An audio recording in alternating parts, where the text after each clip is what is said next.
रात एक गहरी चादर की तरह फैली हुई थी। हवेली की खिड़कियों से बाहर चांद की किरणें धीरे धीरे बरामदे पर पड़ रही थीं और पुराने नुक्कड़ों में धूल ने सदियों की कहानियां सिमट कर रख ली थीं। हवेली अब सुनसान थी, मगर उसकी दीवारों के अंदर कई आवाजें रहती थीं। पुराने कदमों की गूंज, किसी बाज की क्या क्या यादें, और कभी कभी एक हल्की सी हंसी जो यहीं की हवा थी। वलीद उस हवेली के नए मालिक नहीं थे, पर किस्मत ने उसे यहां खींच ही लिया। वह एक साधारण लड़का था, सीधे सरल मेहनती और मामूली मेहनत से जिंदगी चलाने वाला। गांव के लोग ढेरों सपने देखते हैं, पर वलीद के ख्वाबों का सबसे बड़ा ख्वाब अपनी जमीन पर एक अंगना बनाकर अपने परिवार की खुशियां खिलाना था। हवेली उसके लिए सिर्फ पत्थर नहीं थी, वह एक मौका था घर बदलने का, तकदीर बदलने का। पहली रात जब उसने हवेली में कदम रखा, तो उसे ऐसा लगा जैसे दीवारें सांस ले रही हों। किसी पुरानी आवाज ने उसके नाम को धीरे से पुकारा। वलीद पर जवाब देने के लिए वहां कोई इंसान न था। बस एक हल्की ठंडी हवा चली और चांद अपने हाथ फैलाए खिड़की में झांक गया। वहीं उस रुस्वा हवेली के सबसे ऊपरी द्वार पर एक स्याह पर्दा जोर से हिलकर गिरा और उसके पीछे से एक साया निकला। पर वह कोई साधारण साया नहीं था। चांदनी, वह जो किसी किस्से की तरह आई थी।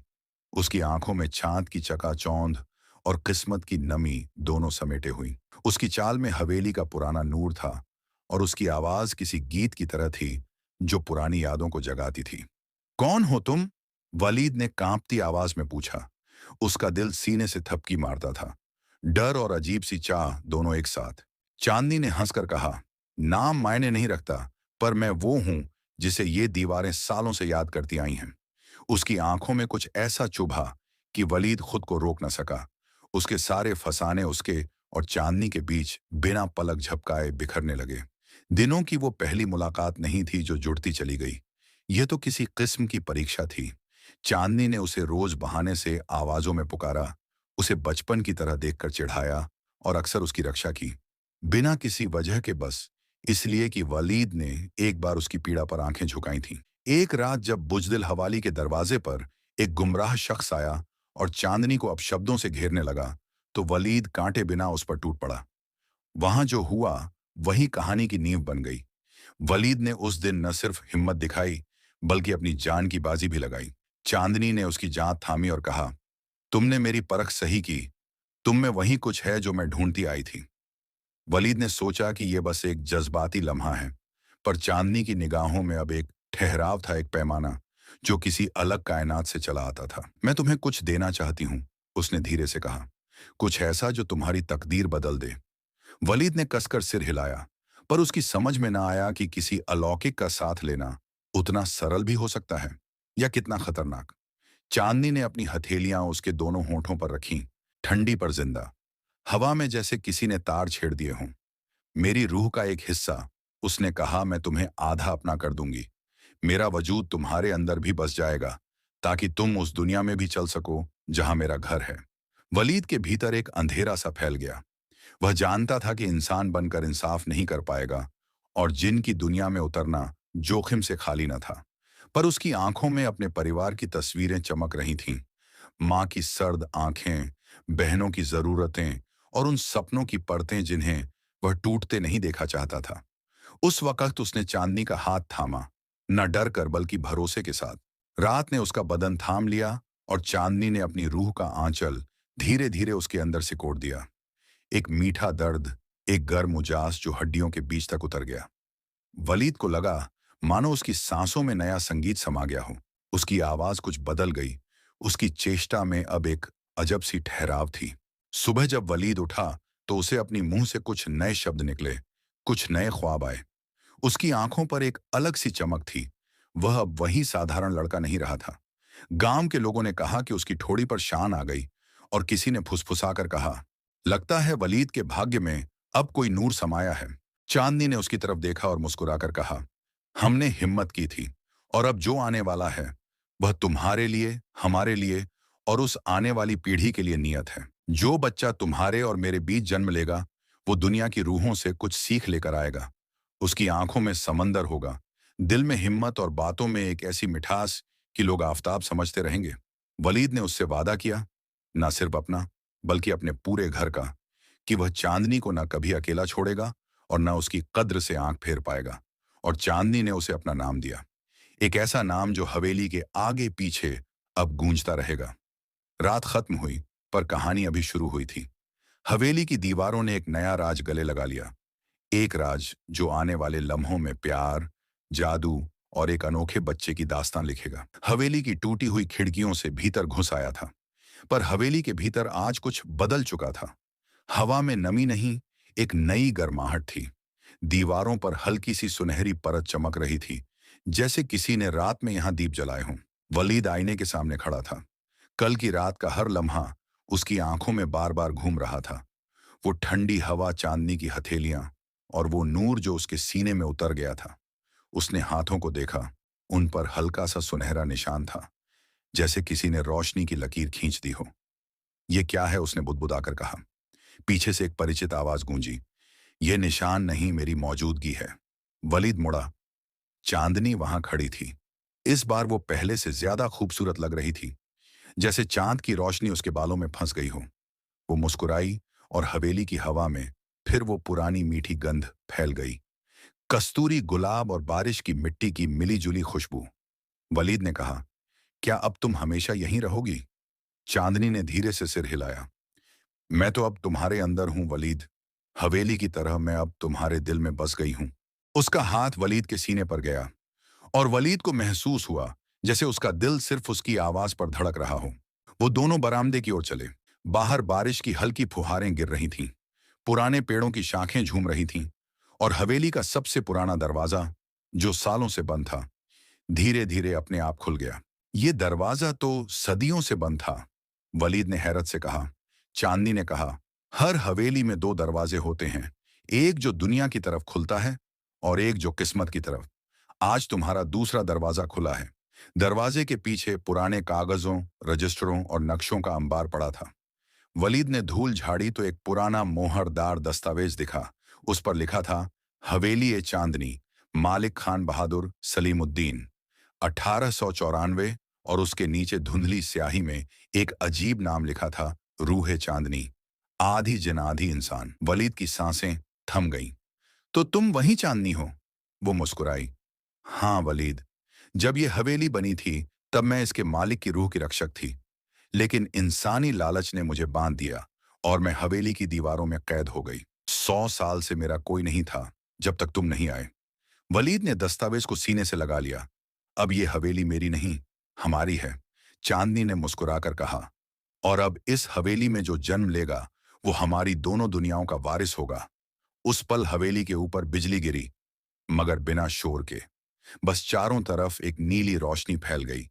दीवारें चमक उठीं, दरवाजे अपने आप बंद हो गए और हवा में एक दुआसी गूंज उठी। उसके बाद कई हफ्ते बीत गए। गांव के लोग कहते थे कि हवेली अब नई लगती है। कभी कभी रात में हवेली के अंदर से किसी औरत की धीमी हंसी सुनाई देती और कभी किसी मर्द की आवाज जो कुरान की तिलावत करता था। एक दिन गांव के चौकीदार ने देखा, हवेली के आंगन में एक छोटा बच्चा खेल रहा है। उसकी आंखें गहरी नीली थीं, जैसे आसमान का टुकड़ा उनमें बस गया हो। वो मुस्कुरा रहा था और उसकी हंसी से हवेली की दीवारें चमक उठती थीं। किसी ने कहा, वो बच्चा तो इंसान का नहीं लगता। और चांदनी की आवाज आई, वो दोनों दुनियाओं का है। उस बच्चे की अलौकिक खूबियां सामने आने लगेंगी। वो जानवरों से बात करता है, लोगों के मन पढ़ता है और उसकी मौजूदगी से हवेली में फिर से रोशनी लौट आती है। मगर कुछ लोग इस नूर से डरने लगते हैं और पुराना श्राप फिर से जागने लगता है। जगह है वही हवेली, मगर अब उसमें एक नया जीवन जन्म ले चुका है। बरसों पुरानी हवेली अब वैसी नहीं रही थी जैसी वलीद ने पहली बार देखी थी। जहां पहले अंधेरा और खामोशी रहती थी, अब वहां हर सुबह चिड़ियों की आवाज और चमकती हुई धूप उतरती थी। दीवारों के दरारों से हरी बेलें झांकने लगी थीं, जैसे हवेली खुद फिर से जिंदा हो गई हो। वलीद बरामदे में बैठा बच्चे को गोद में लिए था। बच्चा शायद 2 साल का था। नाम था आरिज। उसकी आंखें बिल्कुल चांदनी जैसी, गहरी नीली और रोशनी से भरी। जब वो मुस्कुराता तो हवेली की दीवारें हल्के हल्के सुनहरी चमकने लगती। वलीद को शुरू में ये जादू समझ नहीं आता था। कभी वो सोचता कि ये बस उसकी कल्पना है, लेकिन जब आरिज की उंगलियां किसी टूटी चीज को छू लेती और वो ठीक हो जाती, तब उसे एहसास हुआ कि ये कोई आम बच्चा नहीं है। चांदनी का नूर सचमुच उसमें जिंदा है। एक दिन आरिज हवेली के बगीचे में खेल रहा था। एक घायल चिड़िया जमीन पर पड़ी थी। पंख टूट चुका था। आरिज झुका, अपने नन्हे हाथ उस पर रखे और कुछ बुदबुदाया। अगले ही पल चिड़िया ने अपने पंख फैलाए और उड़ गई, आसमान में एक हल्की सुनहरी लकीर छोड़ते हुए।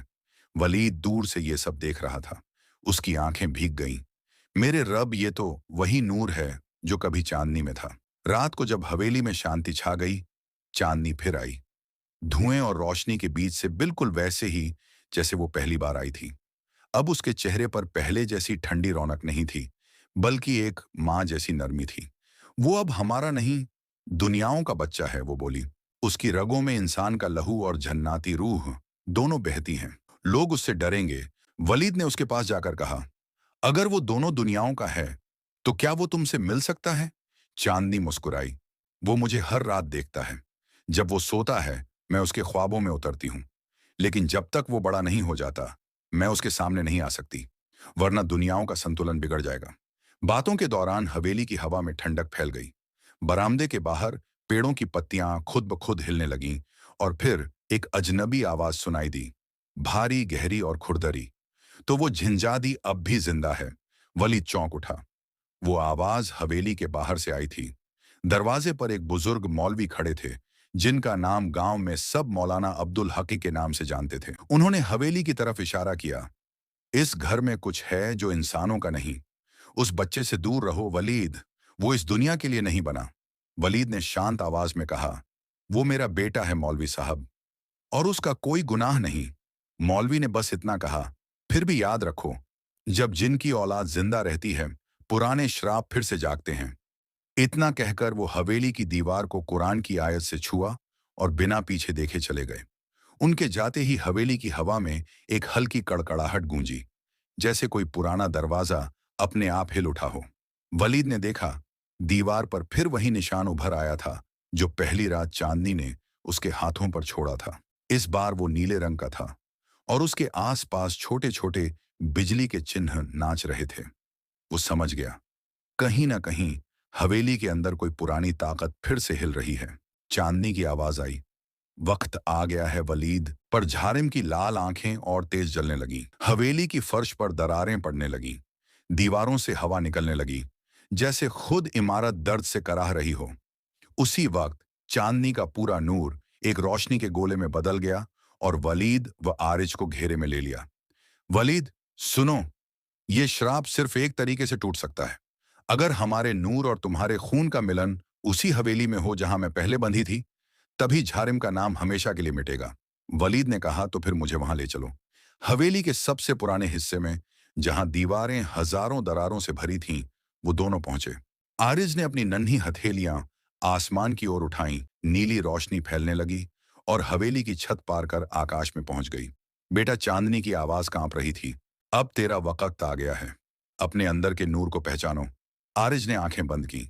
उसके माथे से एक किरण निकली जो वलीद और चांदनी दोनों को जोड़ गई। उनके शरीर से नूर और खून की धाराएं एक दूसरे में घुलने लगीं। हवेली की दीवारें कांपीं और झारिम की लाल परछाई दर्द से चीख उठी। नहीं, ये नहीं हो सकता। लेकिन अब देर हो चुकी थी। आरिज ने अपने दोनों हाथ फैलाए और हवेली के हर कोने से चांदनी की रोशनी फूटी। वो रोशनी इतनी तेज थी कि अंधेरा खुद भाग खड़ा हुआ। झारिम का वजूद राख में बदल गया और हवेली की छत से नीली बिजली आसमान में उड़ी। फिर सब शांत हो गया। कुछ पल बाद हवा थम गई। वलीद ने आरिज को देखा। वो शांत था, मगर उसके चेहरे पर एक अनोखी चमक थी। उसकी आंखों में अब सिर्फ नीला नूर नहीं, बल्कि सोने की झिलमिलाहट थी। चांदनी उसके पास आई। अब उसका चेहरा पहले से ज्यादा इंसानी लग रहा था। उसने कहा, अब मेरा श्राप पूरा हो गया वलीद। अब मैं फिर से आजाद हूं, लेकिन जाने से पहले मैं तुम्हें आखिरी तोहफा दूंगी। हमारा बच्चा अब दोनों दुनियाओं की हिफाजत करेगा। वलीद की आंखों में आंसू आ गए। क्या तुम अब मुझे छोड़ दोगी? चांदनी मुस्कुराई। इश्क रूह का होता है, वलीद जिस्म का नहीं। जब भी ये हवेली रोशनी से चमकेगी, समझना मैं यही हूं। वो आगे बढ़ी, आरिज के माथे को चूमा और एक हल्की नीली धुंध में बदलकर आसमान की ओर उठ गई। हवेली में एक सुगंध फैल गई, गुलाब और बारिश की महक। वलीद ने आसमान की तरफ देखा। चांदनी, आंखों से आंसू गिरे, मगर होंठों पर मुस्कान थी। नीचे आरिज उसके पैरों में खेल रहा था। आवाज आई, अब्बू, देखो सूरज मुस्कुरा रहा है। वलीद ने कहा। हाँ बेटा, अब हवेली में अंधेरा कभी नहीं आएगा। हवेली का वारिस में आरिज बड़ा होता है, उसके अंदर के नूर से लोग इलाज पाने लगते हैं, गांव की तकदीर बदलने लगती है, और एक दिन उसे फिर से अपनी माँ की रूह की पुकार सुनाई देती है, जिससे कहानी अपनी अंतिम पराकाष्ठा की ओर बढ़ेगी। हवेली का वारिस बरसों बीत चुके थे। वलीद अब बूढ़ा हो चुका था, मगर हवेली पहले से ज्यादा जिंदा लगती थी। हर दीवार जैसे सांस लेती थी, और रात को हवेली के बीचों बीच एक हल्की नीली रोशनी तैरती रहती, जैसे कोई रूह पहरा दे रही हो। आर्य जब 22 साल का नौजवान था, ऊंचा कद, तीखी आंखें, और जब भी मुस्कुराता उसके आसपास की हवा में ठंडक फैल जाती। लोग कहते उसकी निगाहों में सुकून है, मगर दिल में आग भी। गांव वाले दूर दूर से उसके पास आते, कोई बीमार होता तो वो सिर्फ अपना हाथ उसके सिर पर रख देता और इंसान ठीक हो जाता। किसी के घर में डर होता तो आरिज वहां जाता, बस एक दुआ पढ़ता और साया भाग जाता। लोग उसे नूर वाला कहने लगे, लेकिन आरिज के भीतर एक खालीपन था। हर रात वो हवेली की ऊपरी मंजिल पर जाता, वही जगह जहां उसकी माँ चांदनी आखिरी बार दिखी थी। वो आसमान की तरफ देखता और धीरे से कहता, अम्मी आप कहाँ हैं? क्या मैं आपको फिर कभी देख पाऊंगा? और हर बार जब वो ये कहता, हवा में गुलाब और बारिश की महक घुल जाती। एक रात जब आसमान पर पूरा चांद था, आरिज ने महसूस किया कि हवेली के पीछे के जंगल से कोई रोशनी उसकी ओर बढ़ रही है। वो नीली थी, वही जो उसकी माँ की रूह में होती थी। वो तुरंत उस रोशनी के पीछे गया। पेड़ों के बीच एक झील थी, जिसका पानी बिल्कुल साफ और चमकदार था। उसने झील में झांका और उसकी आंखें फैल गईं। झील के पानी में उसकी माँ चांदनी की परछाई थी। वो मुस्कुरा रही थी, जैसे बरसों से उसी पल का इंतजार कर रही हो। आरिज उसकी आवाज आई, अब वक्त आ गया है कि तू जाने कि तू कौन है। तेरा खून दो दुनियाओं का है, इंसान का और जिन का, मगर तेरी रूह सिर्फ नूर की है। आरिज घुटनों के बल बैठ गया, आंखों से आंसू बहने लगे। अम्मी, मैंने हर रात आपको पुकारा, पर आप नहीं आई। चांदनी की रूह ने कहा, मैं हर बार आई, बस तू देख नहीं पाया। तुझे पहले अपनी रूह को पहचानना था। वो आगे बोली, अब तेरा काम शुरू होता है बेटा। जिन और इंसान के बीच जो दीवार है उसे तू तोड़ेगा। जहां नफरत है वहां मोहब्बत बोएगा, जहां डर है वहां नूर ले जाएगा। आरिज ने पूछा, लेकिन मैं अकेला कैसे करूंगा ये सब? चांदनी मुस्कुराई, कभी कोई अकेला नहीं होता जो सच्चा इश्क रखता है। मैं तेरे साथ रहूंगी, हर सांस, हर रोशनी में। झील का पानी अचानक लहराने लगा, चांद की किरणें उस पर पड़ी, और चांदनी की रूह धीरे धीरे नूर बनकर आरिज के दिल में उतर गई। वो पल ऐसा था कि झील का पानी सुनहरी चमक में बदल गया। हवा में गुलाब की खुशबू और अजान जैसी गूंज थी। वलीद हवेली के बरामदे में खड़ा था। उसने आसमान की ओर देखा, वहां नीली और सुनहरी रोशनी एक साथ उठ रही थी। उसने मुस्कुराकर कहा, मेरा बेटा अब हवेली का नहीं, पूरी दुनिया का वारिस बन गया है। सुबह जब सूरज उगा, आरिज हवेली की छत पर खड़ा था, और उसकी आंखों में अब एक दूसरा संसार झलक रहा था, जहां इंसान और जिन साथ रह सकते थे। उसके होंठों पर बस एक शब्द था, नूर। जहां नूर और अंधकार की आखिरी जंग होती है, और जहां आरिज अपनी माँ चांदनी की रूह से फिर से मिलता है। रात गहरी थी। हवेली की दीवारों पर नीला नूर टिमटिमा रहा था, जैसे किसी अदृश्य हाथ ने दिया जलाए हों। आरिज कमरे में अकेला बैठा था। सामने झील का वही पानी रखा था जिसे वो हर रात देखने आता था। अचानक पानी में हलचल हुई, लहरें एक दायरे में घूमने लगीं, और झील के बीच से एक दरवाजा खुला, नूर का, चांदनी का और रहस्यों का। एक मधुर आवाज गूंजी, आरिज, नूर की वादी तेरा इंतजार कर रही है। बिना झिझके वो झील में कूद गया। पानी ने उसे अपने भीतर समा लिया, और कुछ ही पल में वो एक और दुनिया में था, जहां आसमान सुनहरी था, जमीन पर नूर बह रहा था, और हवा में सिर्फ सुकून था। सामने एक महल था जिसकी दीवारें कांच जैसी पारदर्शी, और उनमें से नीली रोशनी बह रही थी।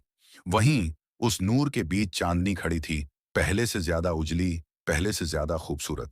उसकी आंखों में वही पुराना प्यार था, मगर अब उसमें एक माँ का नूर और एक रानी का वजूद दोनों झलक रहे थे। आरिज ने कदम आगे बढ़ाया। अम्मी चांदनी मुस्कुराई, अब मुझे ऐसे मत बुला बेटा, मैं अब सिर्फ तेरी माँ नहीं, तेरे अंदर का नूर भी हूं। वो उसके करीब आई, उसके माथे पर हाथ रखा, और जैसे ही उसका स्पर्श हुआ, आरिज के भीतर से एक तेज रोशनी फूटी। आसमान कांप गया और दूर तक गूंज फैल गई। अब तू नूर की वादी का वारिस है, लेकिन याद रख, नूर तब तक जिंदा रहता है जब तक मोहब्बत जिंदा है। उसी वक्त आसमान काला पड़ गया। नूर की जगह धुएं और आग का साया उभर आया। धरती हिलने लगी। चांदनी की रूह पीछे हटी। वो आ गया। आरिश ने देखा, काले बादलों से एक औरत जैसी आकृति उतरी। आंखें अंधेरे की तरह गहरी और आवाज ठंडी, जैसे मौत की सांस। मैं लैला ए जुल्मा हूं, अंधकार की रूह। जिस नूर ने मुझे बांध रखा था, आज उसी के बेटे से मैं बदला लूंगी। आरिश के चारों तरफ अंधेरा फैलने लगा। हर परछाई उसे निगलने लगी। चांदनी ने चिल्लाकर कहा, आरिज, अपनी रूह को याद कर। तेरे भीतर मेरा नूर है। आरिज ने आंखें बंद की। उसके दिल से चांदनी की आवाज आई, इश्क ही नूर है, इश्क ही असली ताकत। और अगले ही पल उसके चारों ओर से सफेद रोशनी का गोला उठा, जो धीरे धीरे सोने और नीले रंग में बदल गया। लैला ए जुल्मा ने हमला किया। उसकी काली लपटें नूर से टकराईं। आवाज आई जैसे दो दुनिया टकरा गई हों। आरिज ने हाथ उठाया और कहा, तेरा अंधेरा सिर्फ वहां तक है जहां इंसान का डर है। लेकिन अब यह डर खत्म हुआ। रोशनी इतनी तेज हुई कि पूरी वादी चमक उठी। अंधकार चीखा और राख बनकर हवाओं में उड़ गया। चांदनी आगे बढ़ी। उसकी आंखों में नमी थी, मगर मुस्कान शांति की। तूने वो कर दिखाया जो सदियों से कोई नहीं कर सका। आरिज ने कहा, अम्मी अब क्या, मैं हमेशा आपके साथ रह सकता हूं।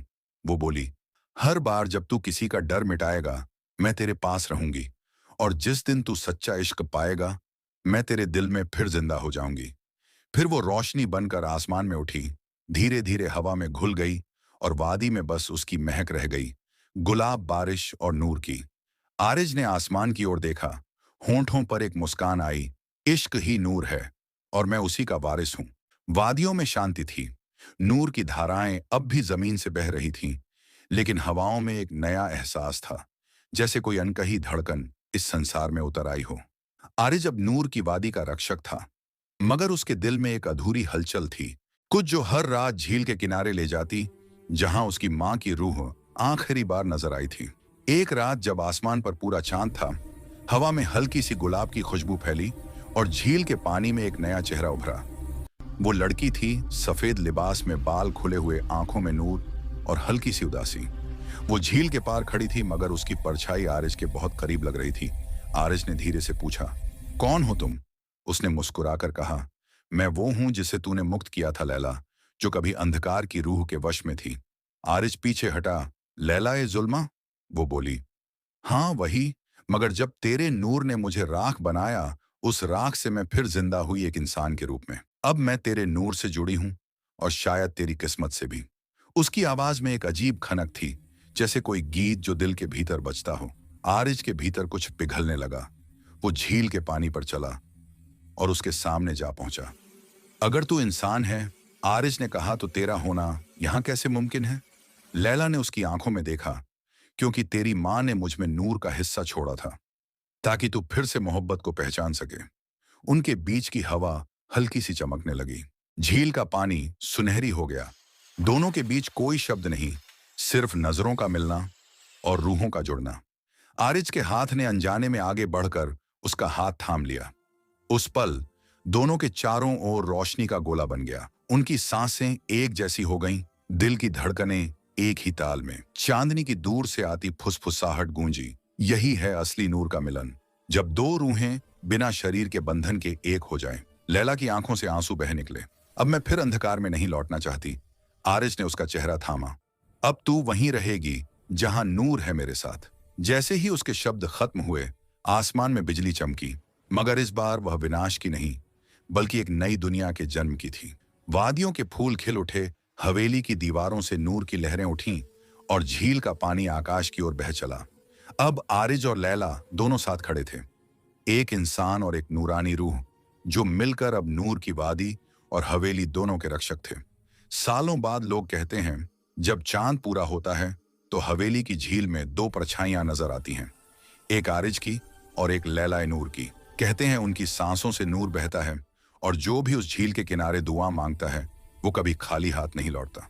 अंतिम भाग हवेली नूर में आरिज और लैला एक साथ इंसानी और जिन दोनों दुनियाओं के बीच नया संतुलन बनाते हैं, जहां नूर, मोहब्बत और ईमान एक साथ राज करते हैं। लेकिन आखिरी बार एक छाया फिर लौटेगी, जिसे हराना दोनों का इम्तिहान होगा। हवेली की दीवारों को छू रही थी। अब यह जगह डर की नहीं, बल्कि सुकून की निशानी बन चुकी थी। लोग दूर दूर से आते झील के किनारे बैठकर दुआ करते और हवेली की छत से नीली किरणें उठती, जैसे आसमान खुद जवाब दे रहा हो। आरिज और लैला अब उसी हवेली के भीतर रहते थे जहां कभी अंधकार था। दीवारों पर पुरानी दरारें अब फूलों से भर चुकी थीं और हर शाम हवेली से अजान जैसी रूहानी गूंज उठती थी। पर उस दिन कुछ अलग था। आसमान अचानक धुंधला पड़ा, झील का पानी स्थिर हो गया और हवेली की रोशनी एक एक कर बुझने लगी। लैला ने घबराकर कहा, आरिज, ये वही साया है जो तेरी माँ के जाने पर उठा था। आरिज ने आंखें बंद की। अंधेरे में उसे अपनी माँ चांदनी की आवाज सुनाई दी। हर नूर का एक साया होता है, लेकिन सच्चे नूर की पहचान ये है कि वो साये को भी रोशन कर देता है। वो झील के किनारे पहुंचा। पानी के भीतर एक स्याह परछाई घूम रही थी। वो झारिम की आखिरी बची हुई रूह थी। वो बोला, तूने मेरा अंधकार मिटाया, अब मैं तेरे नूर में पनपना चाहता हूं। आरिश चुप रहा। लैला ने उसका हाथ थामा। अगर इश्क सच में नूर है तो शायद अंधेरा भी रोशनी बन सकता है। आरिज ने दोनों हाथ फैलाए। उसके चारों ओर से सफेद और सुनहरी किरणें निकलीं। झील से धुआं उठा, फिर नीली लपटें, और धीरे धीरे वो परछाई नूर में घुल गई। अचानक हवेली की हर दीवार से रोशनी फूटी, नीला, सोना और हल्का गुलाबी।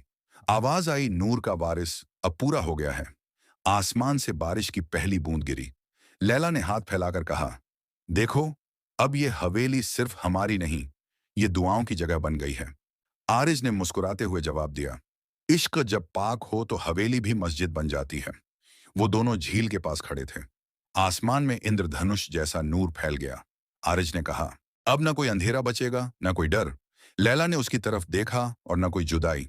उनके हाथ जुड़े और उसी पल हवा में एक हल्की सरगोशी गूंजी। वो चांदनी की आवाज थी, अब मेरा मकसद पूरा हुआ। ये हवेली अब हवेली नूर है, जहां इश्क खुद इबादत बन चुका है। धीरे धीरे सब कुछ शांत हो गया। पर कहते हैं, आज भी जब चांद पूरा होता है तो हवेली के बरामदे में दो रूहें दिखाई देती हैं, एक आरिज की, एक लैला की। हाथों में हाथ डाले और हवाओं में वही खुशबू फैल जाती है, गुलाब, बारिश और नूर की। अंतिम संदेश, इश्क अगर पाक हो तो वो नूर बनता है। नूर अगर सच्चा हो तो वो अंधेरे को भी अपना बना लेता है। और जब दोनों मिल जाएं तो हवेली भी जन्नत का एक कोना बन जाती है।